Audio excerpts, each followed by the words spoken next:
Welcome and thank you for joining us today for the IT Automation Imperative, Keeping Pace with the Speed of Business. My name is Raleigh Gould and I'll be moderating today's event. Our featured speaker is Dan Twing, President and COO from EMA, and Kaete Piccirilli, Director, Product Marketing for Red Hat Ansible Automation. Dan joined EMA in 2005 and has over 25 years of experience in information systems, software development, and technology outsourcing. Dan focuses on all aspects of intelligent and automated management of IT. Kaete has years of experience communicating how customers' business needs align with the capabilities of Red Hat's product and service offerings. Her background gives her insight into how companies have successfully used Ansible automation platform to generate business value. And before I hand things over to today's featured speakers, I wanted the audience to know that we will be concluding today's event by taking questions.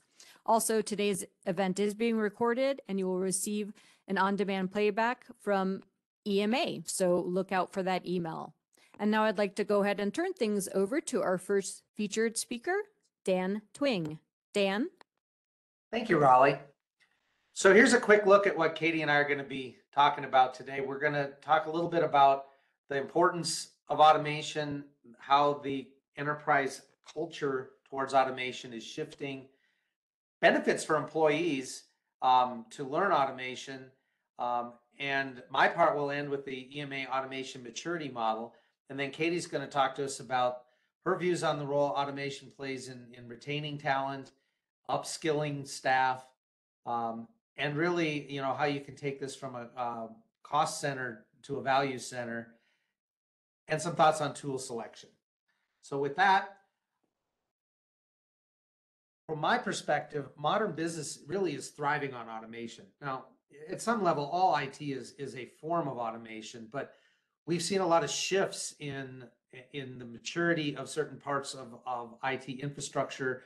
Certainly, there's a large push to the cloud. We have a lot more software-defined infrastructure, so there's opportunities to automate around some of these new technologies. We've certainly seen, the big data pipelines and analytics are a major type of workflow and integration, and there's a lot of automation to be done around moving, collecting and moving a lot of data and analyzing that data. And as we see the rise in machine learning models, that's another data problem with some additional interesting twists and turns as you go through training a model and then testing a model and then revising a model. And there's a lot of opportunities for automation around that. We're also seeing a big push to stakeholder self-service. So this would be whether those stakeholders are other employees in the company, other departments, whether they're vendors that are suppliers to a business, and of course to customers. We're seeing a lot of self-service portals and apps and ways that folks can interact with an organization more independently. There's a lot of automation to that. Some of those are very custom-built applications, but there's a lot of opportunities for automation tools behind the scenes to make that easier to deploy, easier to manage over time. And just generally, we're seeing this democratization of IT, the sort of the citizen programmer, if you will, the low code, no code aspect of being able to self-help with some of your own automations. So with all of those trends as a backdrop, here's some data points from research I've done that really shows that the importance of automation is really rising within enterprises. So we ask a question, is automation a strategy in your organization? And 85% said they agree or strongly agree. And this is research I did in 2022, but in 2020, we also asked the question, and this came up a good 10 or 15 points from the 2020 data. So this is not just a hot trend, but it's one that seems to still be increasing. We also asked, our need for automation is growing rapidly. Big response there, 84% agree or strongly agree. Our use of automation is growing rapidly. You can see these are slightly dwindling, right? I mean, it's a strategy, yeah. The need is growing. Those that are actually addressing it, a few percentage points behind, some are still coming to these new trends. certainly the global pandemic and the aftermath has really raised even higher the need for automation, as we all learned what it was like to have everyone remote. But we saw after things started to come back to normal and people started changing jobs, there was a lot of reasons where automation made that whole experience better, or when you didn't have it, you realized how you'd like it to have been better. And there's a lot of organizations that are even stepping up their game on automation further since then. Looking specifically at automation culture, this is a question that I've asked several times now, both in 2020 and in 2022. Which statement best describes your organization's posture towards automation? And you can see it's a scale from, we're old school, we just kind of stick with the status quo, to we're slow to add automation. And those two groups together are only 8% here, right? In 2022, the blue bar was a little higher. It was 16% in 2020. So here's further evidence of how, even these strong trends are still continuing to increase in intensity. Those who were either somewhat creative or very creative, together that adds up now to 67%. It was only 58% in 2020. So again, we're seeing a lot more creativity applied culturally towards automation, and just a general rise in interest, even over numbers that were pretty high in 2020. We also asked, is expanding automation a performance goal? As many of you know, what gets measured gets done in management, and what isn't measured sometimes falls by the wayside. So I started asking, are you actually being measured in your performance for achieving advancements in automation? And again, in 2020, 89% agreed or strongly agreed, which is a pretty significant number. And I got an even bigger answer in 2022. And a particular note is how many strongly agreed, which is in that 46-47% range there. So it's certainly good to see that not only are organizations striving for this, but there are folks at the manager and director level who are specifically being measured to achieve progress on that front. Digital transformation and automation are two topics that are highly related. I think sometimes they get confused. I think about them this way. Automation improves manual processes, but automation alone often mimics the manual process in terms, with automated steps. Back when I started my IT career in Texas in the late 80s, we would describe that often as paving the cow path. You made it better, but you were just sort of following the way things were done, where sometimes you actually want to reroute things and do things differently. I think digital transformation, while it's also automation, it tends to be a much more radical redesign of a business process. It's much more end-to-end. We're not talking about individual tasks being automated, or even within a department, but across a whole arc of processes, a very coordinated approach to bringing modern digitalization to business processes. Still automation, but there's a lot more involved in there. And we're kind of talking about both and everything in between as we're talking about automation, at least from my perspective. But specific to digitalization or digital transformation, we asked, do you agree, or to what extent do you agree that our organization is modernizing applications to support digital transformation? 84% say they're on that path. And are you rapidly addressing digital transformation? 80% agree or strongly agree. So again, like the others, there's a real intent, but the deeper you go and the more aggressive, you see those numbers drop a bit as there's a lot of organizations focused here, but there's many more just coming to these realizations. Kaete, I don't know how this fits with some of what you're seeing with the folks you interact with, your customers. Yeah, we definitely see it in every single conversation we have with our customers. I absolutely love this slide because it really shows, in my opinion, that, to do digital transformation and to do it right, you need automation to help you get there, right? So things that we think about, right, are that modernization of your applications. You might have a lot of them and you may have them in different places, and automation can help you kind of really um, accelerate what you might need to do around some of those steps to digital transformation. And I love even what you have here, Dan, where specifically you're talking about how we want to think that automation is just putting um, an automated step to a manual process. But the truth is, to make automation work for you and work for your business, just like digital transformation, you almost have to rethink exactly what you're automating. So, I mean, this slide is just, it's a real, a good eye opener and a good way to just think about when you're trying to figure out next steps in your organization, you know, what can you do with it and how can it help you get to where you want to go? Right, and as you point out, some of the very tools that have broad application, but maybe started life more focused on intra IT operations automation, they help you get to these bigger automation steps along the pathway, as you suggest. They can make your work to get there and to deploy it better because of automation, even as you're automating bigger processes. So, I mean, that's why I sort of say that, it's everything from, individual steps you can do for your own benefit to across the department to organization wide. It just takes more coordination on the bigger steps. But those little things you do on your own desktop make everything else faster and easier.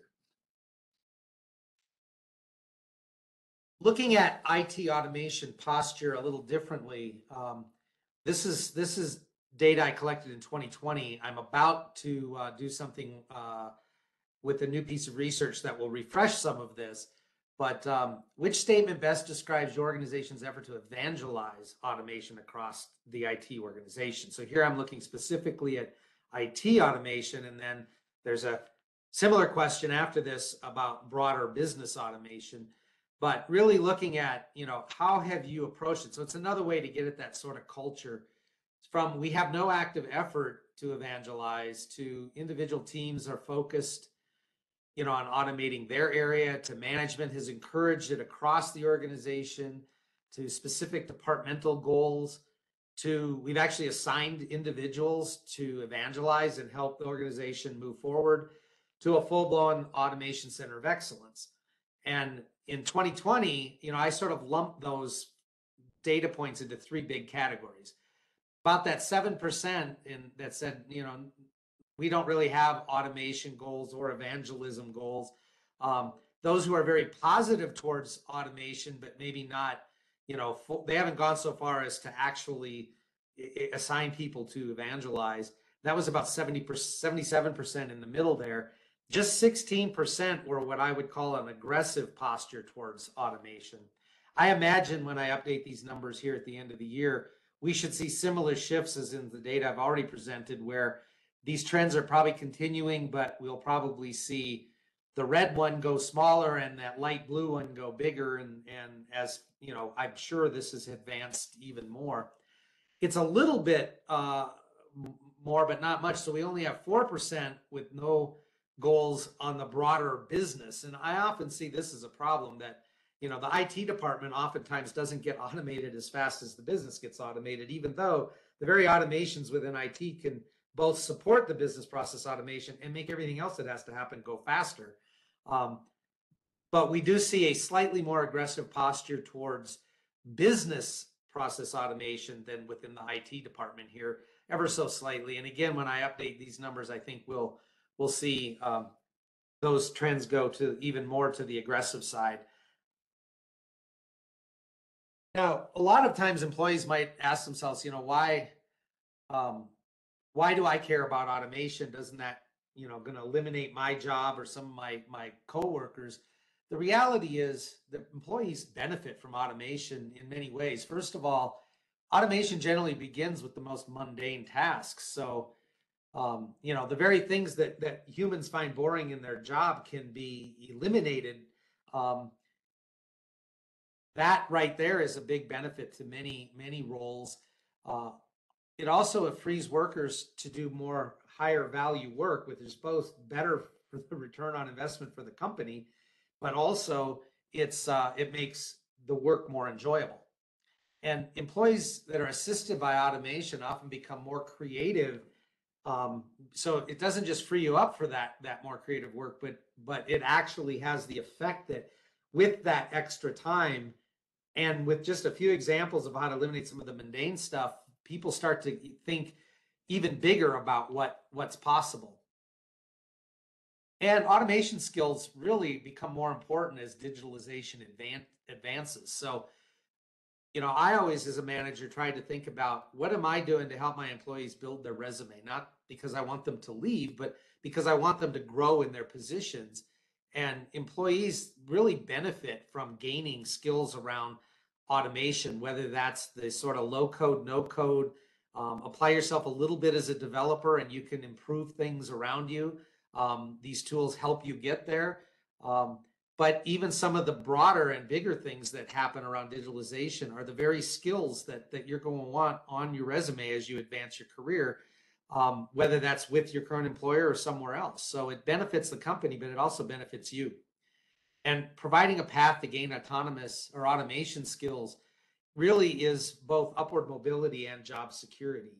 These are highly sought after skills, and certainly if you have a chance within your organization or to encourage your team members, if you're in a leadership role, it benefits everybody to go down this path.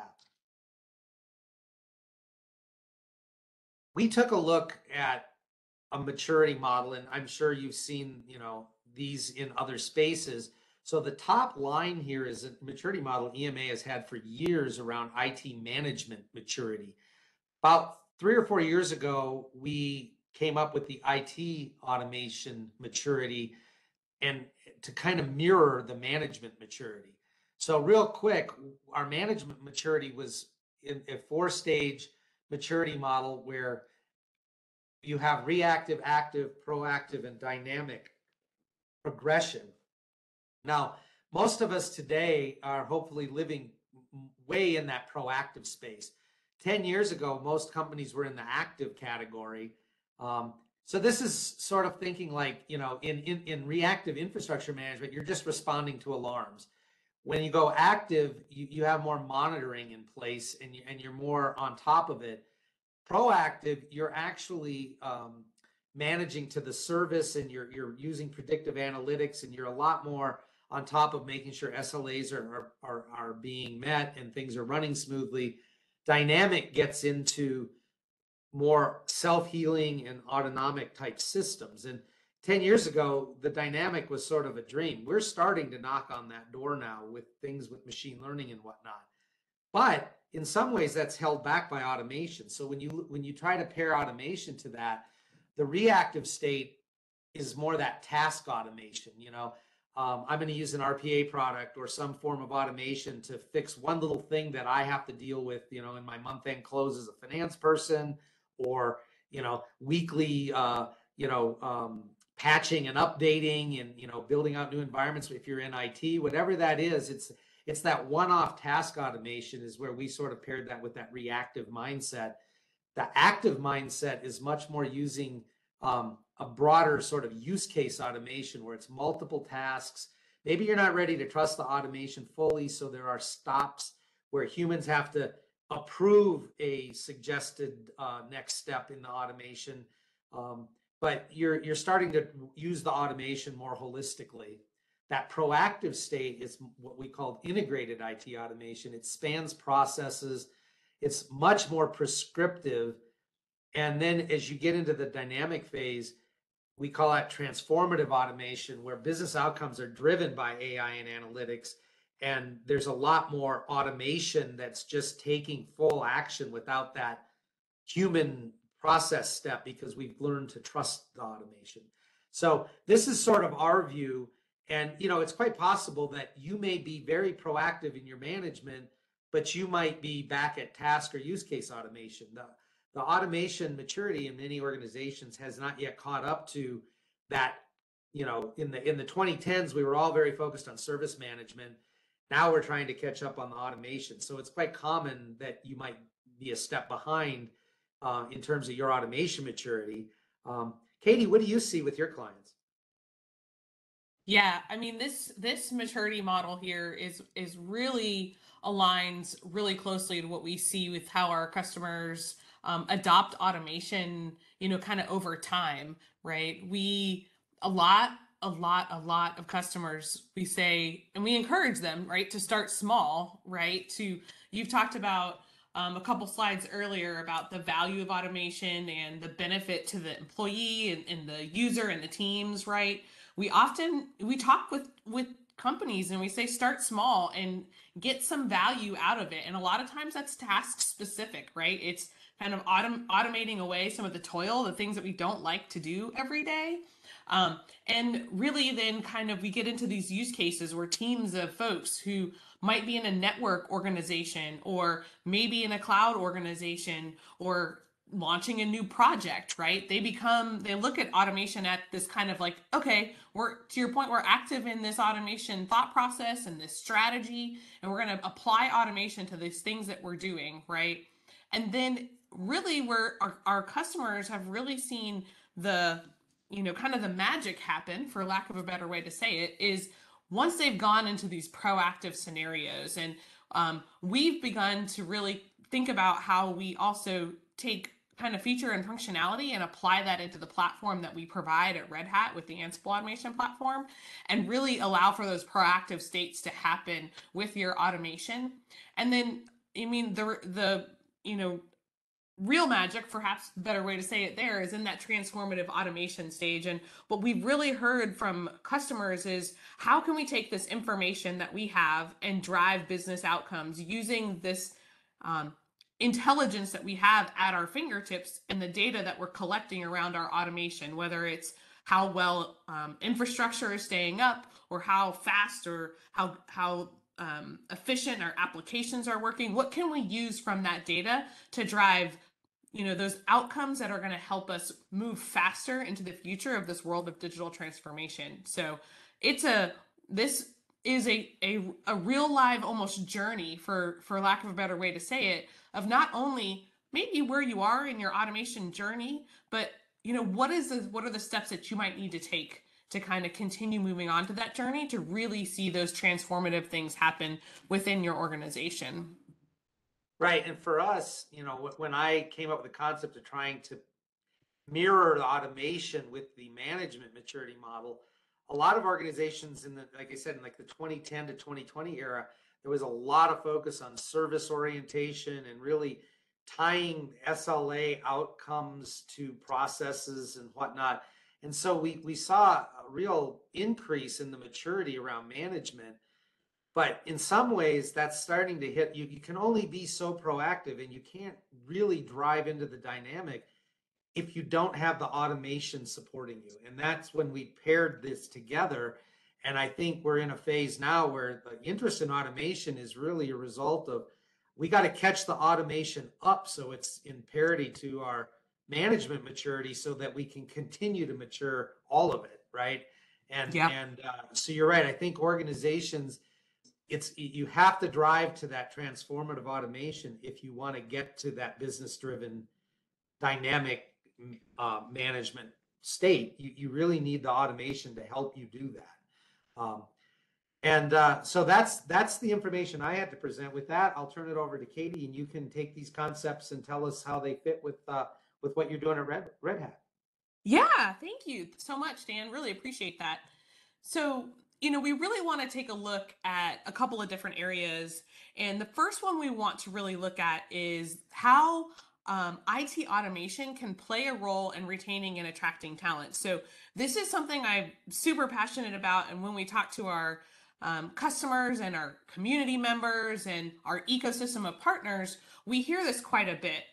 And we do know that the Great Resignation and a lot of the things happening that sort of came out of the pandemic are impacting our organizations across all industries. It's not just one area like financial services or industrial, right? And it makes it a hot market for talent. There's a lot of out there that says that IT automation is a top 10 skill set. It's commanding a higher price tag if you're one that has some of these skills. And we see tons and tons of open opportunities. I keep track on that pretty much quarterly, and I take a look at our particular product, Ansible. What are some of the jobs out there that people are recruiting for?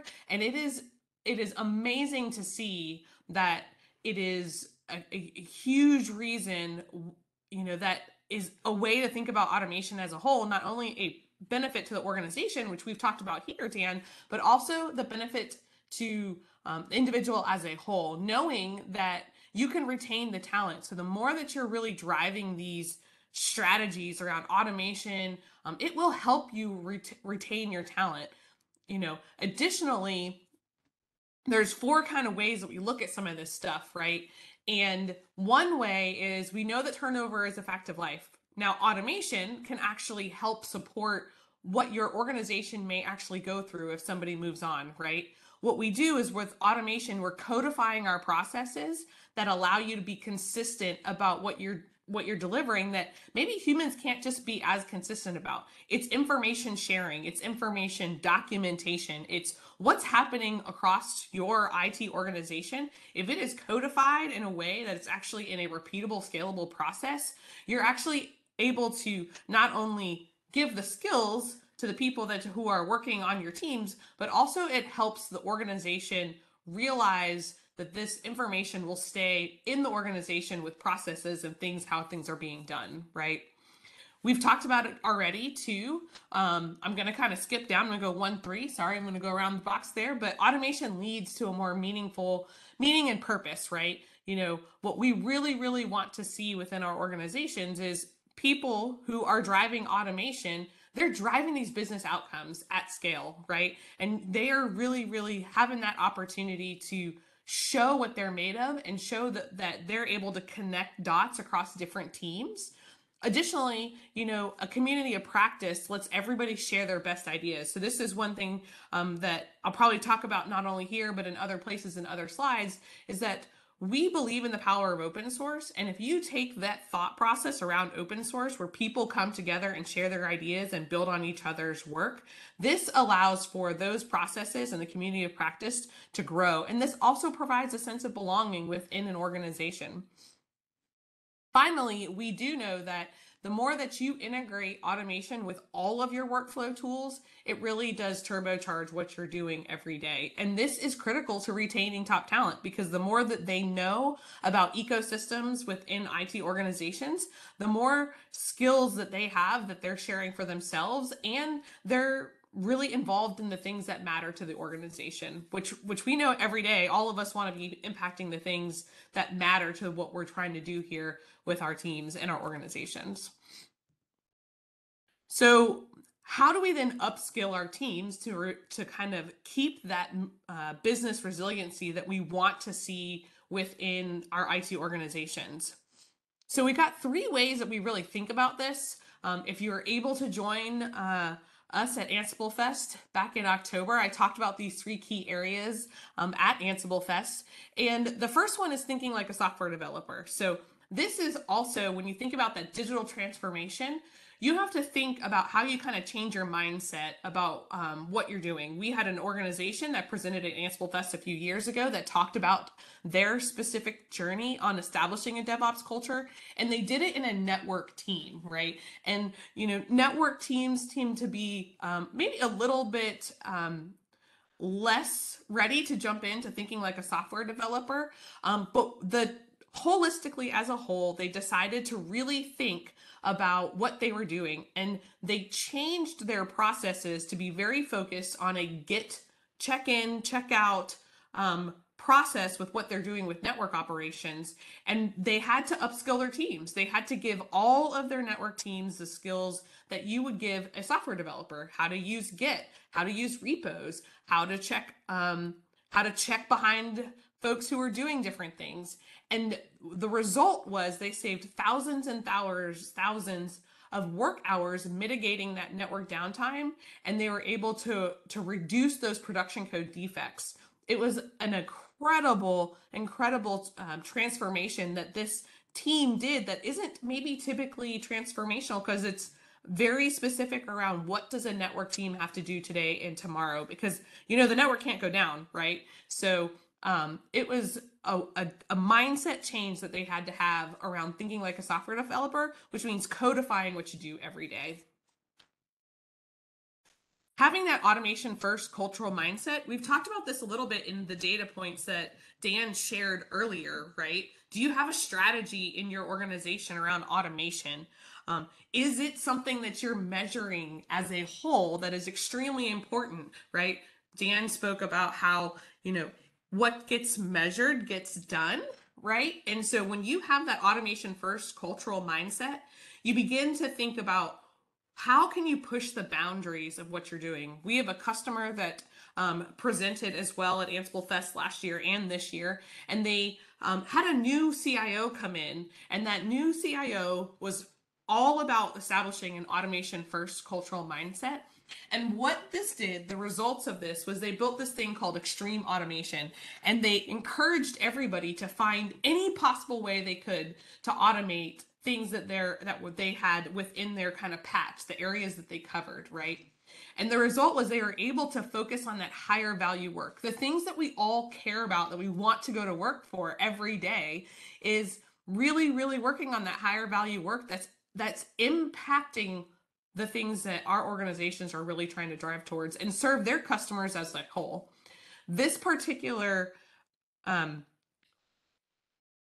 thought process that they did with this automation first cultural mindset called extreme automation, they were able to save over 400,000 hours in 3 years by automating just 200 manual processes. And that's not even getting to the point where they're looking at the hours that were saved when they're not even yet at that kind of integrative, dynamic perspective, proactive. This was more reactive and active things that were happening, and they're able to save 400,000 hours. And with this, they increase their return on investment, which we're going to talk about a little bit later, right? Around how do they apply these repeatable solutions to these use cases that they exist every single day. And when you think about in your daily work, if you just think to yourself first, hey, could I automate this? Or, hey, have we talked about how we can build automation into our processes before we begin to go? You're going to just really, really see this return on investment that you have begin to accelerate faster and faster. The last one is one of my favorite, and we've talked about, kind of just in general, retaining talent and being able to really upskill our teams.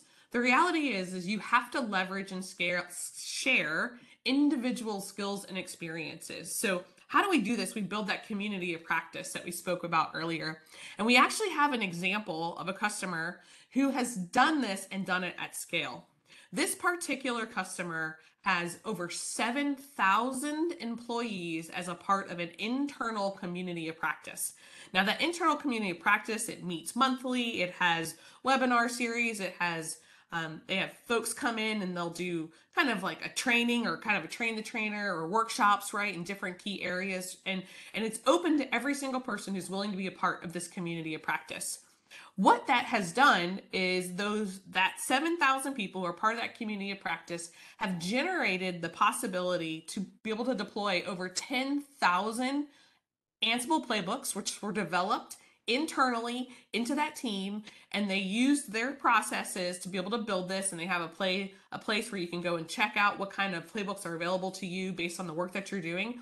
And those 7,000 people created over these 10,000 playbooks, which are actually used and consumed by over 50,000 people in 22 different countries. And this particular customer has now deployed almost 200 million different workflows using Ansible playbooks at scale. This is just an incredible path for folks to really communicate with each other, understand, hey, I've got a problem, I want to try something out, get creative with that automation. And the way to do that is you have to find ways to leverage and share the experiences of the people that you employ every single day. So how would we maybe do a successful rollout? We've talked about how we're going to upskill our teams. We've talked about how we share experiences, how we have that automation first cultural mindset, and to think like a software developer. Well, the 5 best practices to think about how you're going to kind of look at using automation and rolling it out in your organization is you have to be a champion of technology rather than a sponsor. You can't just say, hey, I'm your sponsor, but you have to champion it. You have to evangelize it within your organization. You have to align these to business objectives. At the end of the day, if the automation that you're trying to build and the journey that you're on is not aligned to business objectives, it is likely not to get further along than just the kind of task automation that you're doing every day. You have to support change, and you have to be able to build in a path to collaboration, and you have to be accountable for the things that you do. You need to encourage adoption by investing in people. All 3 of those customer examples that I gave, they invested in their people with their skills, giving them the space to learn and the inclusion to be able to ask questions, that safe place to say, I'm not sure I understand what I'm doing here today. You have to encourage that adoption by investing in those that are around you.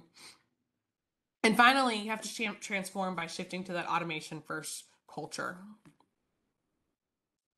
So, I wouldn't be remiss if I didn't believe that there was the best tool for your organization. We believe wholeheartedly here at Red Hat that open source is the path, right? And we have a product, Ansible Automation Platform, right, that we believe is that integrated solution for the enterprise.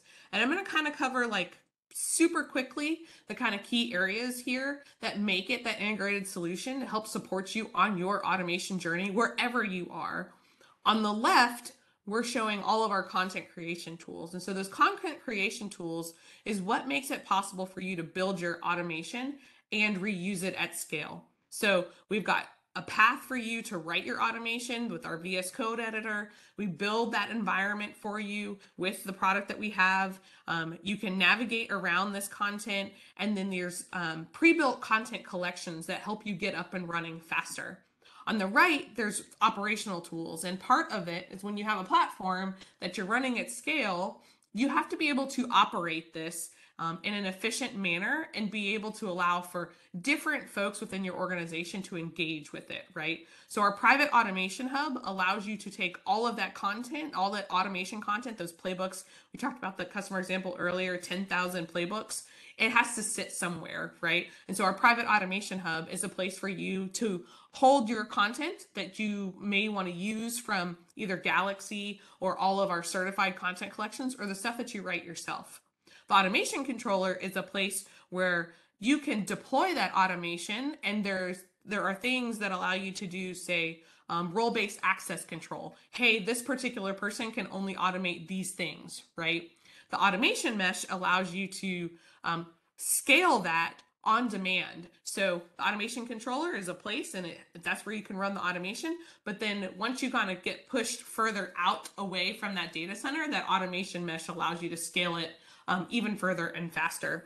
And then our platform operators are something that we support with our deployment with Red Hat OpenShift. And then we also have some tools that allow you to kind of understand what's happening with your automation, what's failing more often than other things, what are things that are working well, is there one team that's doing better with automation than another team? And those are our insights that we have for Ansible. And we also have a services catalog. So if you wanted to kind of pre-build some automation and some orderable automation with, say, surfacing that in front of a business user, we have that services catalog that can allow you to kind of build some of that basic ordering function. It is integrated for you to use across all the teams, and it's a place where you can collaborate and really drive automation at scale. And what do we mean by an entire team? So we made this solution available to you as a integrated solution for the enterprise, but all of those pieces and parts that we talked about were built for an entire automation team. So you've got developers and content creators. Those are folks who might be more into writing some Python code or things of that nature. And we've got tooling for folks to make that super easy for them. We've got it's built for an architect, right? So that those architects can really think about how are they doing this in a flexible container native way? You can use it on premise, you can use it in Azure, you can use it in GCP, you can use it in IBM Cloud, you can use it in AWS. And we've got that real-time reporting. So if you're a person who's trying to measure how you're doing with your automation, we can provide that reporting to you with those insights for you, and making it scalable across distributed globally in different regions. And then we give you the ability, based on if you're an operator, what you need to do. We talked a little bit about how there's a web UI versus using it in the command line. There's all these additional enterprise features that allow you to do workflow management, maybe some auditing. You can host it wherever you need to, and it integrates with the environment that exists for you today. So we make it really easy for you to use and to consume wherever you are in your journey. These are a lot of the certified content collections, and these are the ecosystem that we really drive towards. So sometimes folks think about Ansible as specifically looking at configuration management, but we drive the breadth of everything you're doing within an IT organization. So not only things you're doing around infrastructure, but we talked about cloud. We're heavily invested in our network partners and working with our network teams, security, and all the way out to the edge. So with over 55 technology partners who have certified their content, it is supported, and we're accelerating this content pretty quickly, where you can kind of see here, there's a little note that we've got 5x the supported content that we did just a year ago.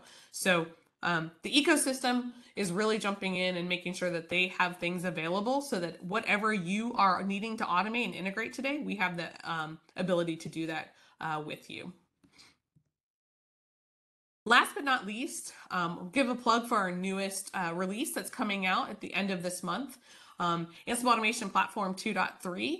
There's some key areas of things that we were talking about, which is we've extended some of our use cases, and we're really trying to drive to that automation to be an end-to-end solution. So we've got event-driven Ansible that will be in tech preview.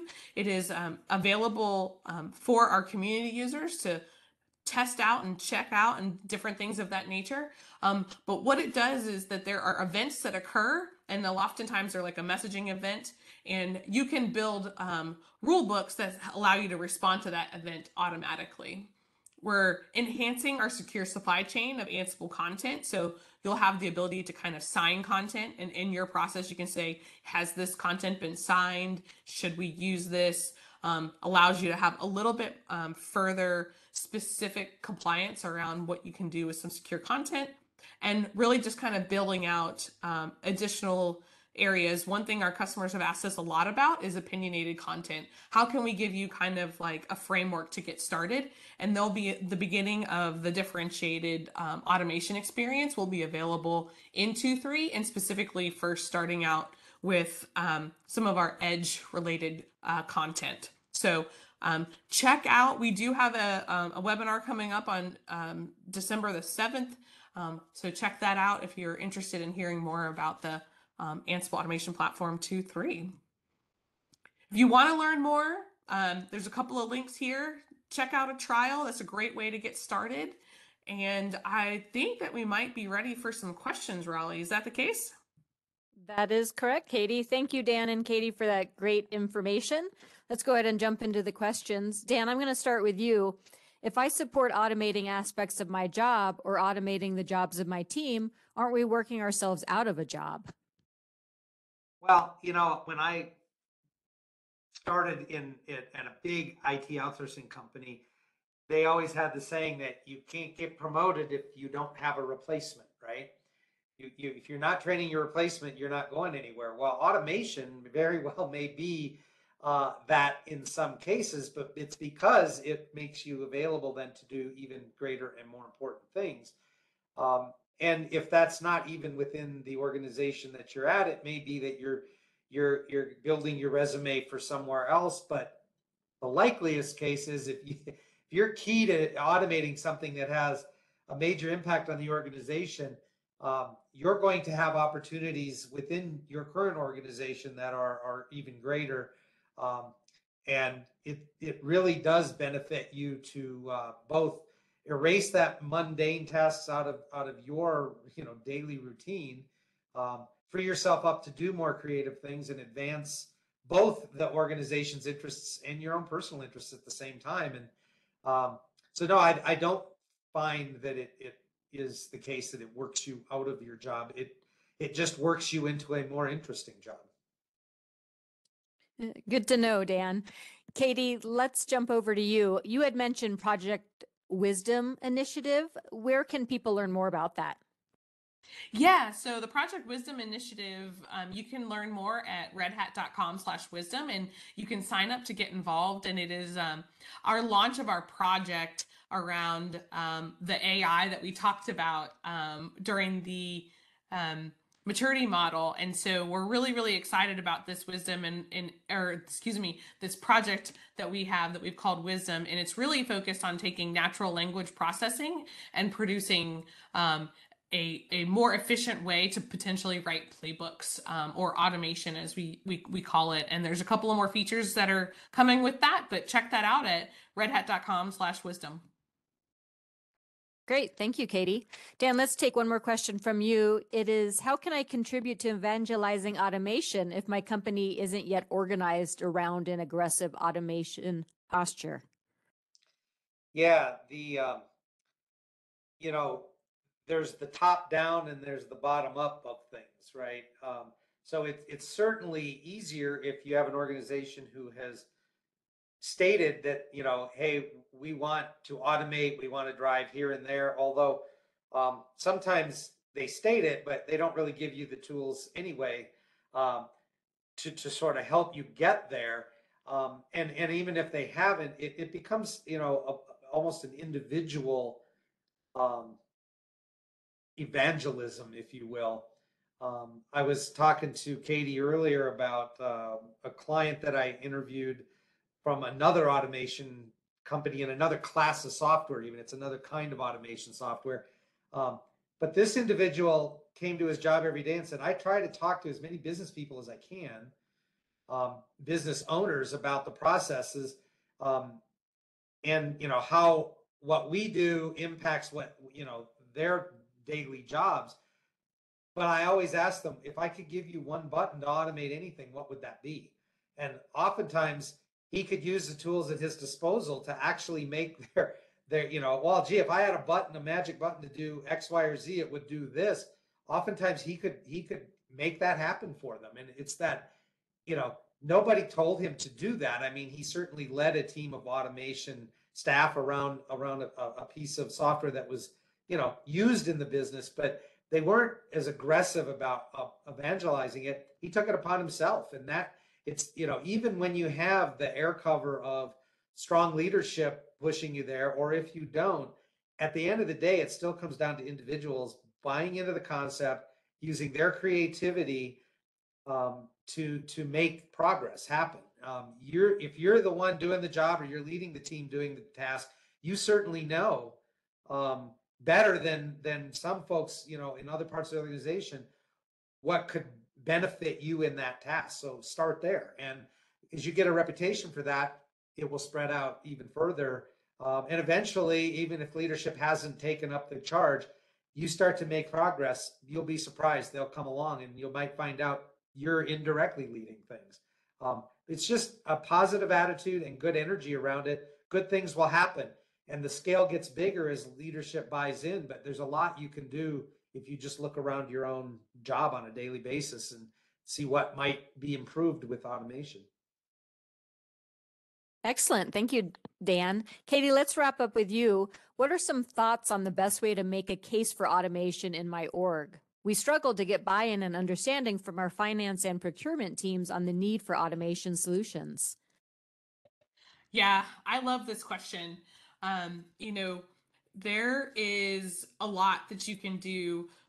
I wholeheartedly believe in building a case for your return on investment and driving all of your efforts towards your business outcomes. So the more that you can tie automation and the work that you're doing to an end customer story or an end customer outcome, or even just showing, we talked even earlier about an example with one of the customers that saved 400,000 hours The more that you can take that 400,000 hours and tie that to a business case and apply that with your procurement teams and your finance teams, it's almost a no-brainer once you begin to build those numbers and work with those different teams. You can also add in even some of the not so concrete things that we've talked about today about retaining talent and kind of upskilling your teams. But wholeheartedly, you've got to take a return on investment approach look at what you're doing with automation. And the more that you can show that to your finance teams, the better off you'll be. Great. Thank you both for those really great insights. And I wanted to remind everyone to check out these Red Hat resources and learn more. Thank you for listening to today's webinar, and I hope we'll see you at a future EMA Research webinar.